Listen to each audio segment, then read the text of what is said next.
Bonjour chers amis, parlons des problèmes de BMW X5 F15. Évidemment, si vous souhaitez conserver votre voiture longtemps sans frais d'entretien importants, choisissez le bon moteur turbocompressé à 6 cylindres qui est le moteur à essence le plus fiable. Il n'est pas conseillé d'acheter une version hybride sans garantie prolongée, mais si vous le souhaitez vraiment, assurez-vous au moins que la batterie hybride est en bon état. Il existe une colonne de direction à réglage électronique qui peut cesser de fonctionner. Il existe un certain nombre de cas où seule la moitié du réglage fonctionne, ce qui peut être dû à un moteur de réglage de direction défectueux. Si vous roulez régulièrement à des vitesses élevées, il est alors bon de vérifier le bruit du vent. Ainsi, la plupart du temps, si vous roulez à une vitesse de 140 ou 150 km/h ou plus, vous pouvez entendre un bruit de vent continu ou seulement un bruit de vent occasionnel court, surtout si le temps est également venteux. Ce bruit de vent est comme une porte qui s'ouvre un peu trop vite ou comme une vitre de porte légèrement ouverte. Tout cela est généralement causé par des portes mal réglées, principalement du côté conducteur. Si vous ressentez ce bruit de vent, vous pouvez essayer de régler un peu la porte, ce qui résoudra en grande partie le problème. Mais vous pouvez vérifier d'une autre manière, accélérer simplement jusqu'à la vitesse de l'autoroute, puis essayer de pousser un peu la porte. Si vous n'entendez pas de bruit de vent excessif, la porte s'ajuste correctement et si le bruit du vent augmente considérablement, alors vous avez une porte mal réglée. L'exécution d'e-drive ou d'autres problèmes électroniques mineurs peuvent survenir principalement sur les modèles plus anciens, mais ces problèmes sont généralement résolus par des mises à jour logicielles. Il existe plusieurs cas où l'une des portes se déverrouille soudainement après avoir heurté une ouverture, ou cela peut parfois se produire si vous vous appuyez trop fort sur la porte. En d'autres termes, la porte ne s'ouvrira pas complètement, elle ne s'ouvrira comme déverrouillée que si vous ne la fermez pas correctement.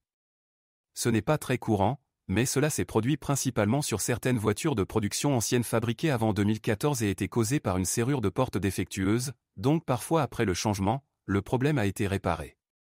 Comme pour les autres voitures, vérifiez qu'il n'y a pas de fuite d'eau à l'intérieur et évitez les voitures avec un toit panoramique, à moins que vous n'oubliez de nettoyer périodiquement l'évacuation d'eau du toit, car il existe déjà des cas d'évacuation d'eau du toit obstrué qui provoqueront évidemment des fuites d'eau à l'intérieur.